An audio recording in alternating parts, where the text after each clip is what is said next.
topli pol qilib berishimiz kerak degan obyektimizni topli pollarini bitirib berdik. Videosini qo'ygandik. Mana ko'rishlaring mumkin. Ikkita betga to'qildi betga. Aytishlaring mumkin, mana betga nimaga joy qoldirilgan, devor tagigacha bormagan deb. Kuxunli nabor terishlari kerak. Kuxunli nabor o'rnini joyini tashab qoldirib ketdik. Xo'p. Nariga xonada bo'lganligi sababli kollektorlarimiz topli polni devor orasidan o'tkazishda o'zimiz uchun eng yaxshi yechim deb topdik. Mana shu devor orasidan nariga xonalarda kollektorlarning yig'ilganlarini ko'rishlaring mumkin. Xudo xolasa, nariga xonani ham ko'rsatamiz. Ketdik.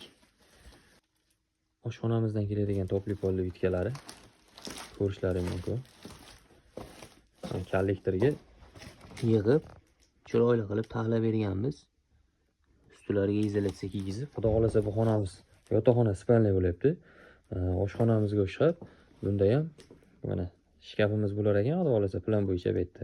O'shani joyini tashab berganmiz. Bekordan bekorga isib, ko'proq energiya sarfini keltirib chiqarishi mumkin. O'shani oldini olish maqsadida joy tashib ketganmiz. Bu koridorimiz o'rtadagi ikkita uyni bog'lab turish uchun koridor. Mana bu yerda sanuzelimizga ham topli polni ishlanganlarni tashab ketdik. Ichki remontlari bitgandan keyin, taylarni steshka bo'lishgandan keyin xudo xolasa u tarafini ham qilib beramiz. Bu uyimizning eng katta xonasi. Xudo xolasa mehmonxona bo'lishga mo'ljallanyapti. Kimlarga uchundir eslatmadir, kimlar uchundir oldindan bilgan bo'lishligi mumkin.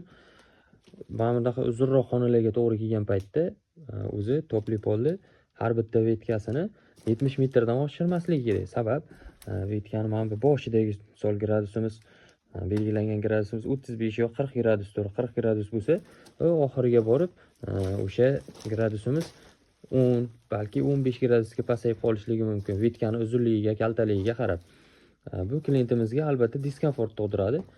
Xonani ko'rishlaring mumkin. 3 ta vetka to'qib berganmiz. 1, 2, mana bu 3-chi.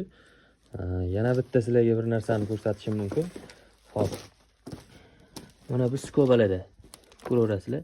Mana bu skoba, mana buni ko'rasiz, mana buni ko'rasiz. Ikkalasini oxirigacha mana bitta chiziqda. Mana bunisi ham bitta chiziq, bunisi ham bitta chiziq. Obyektimiz mana shu oxirigacha kechib bo'lib qoldi. Uncha ko'rinmasligi mumkin.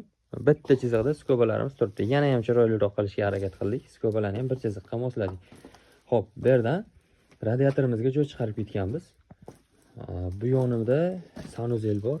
Bu xonamizda o'shanga ham radiatorlarni o'tkazib, nariga xonamizga ham issiq suv, sovuq suv resirkulyatsiyalarini chiqarib qo'ydik.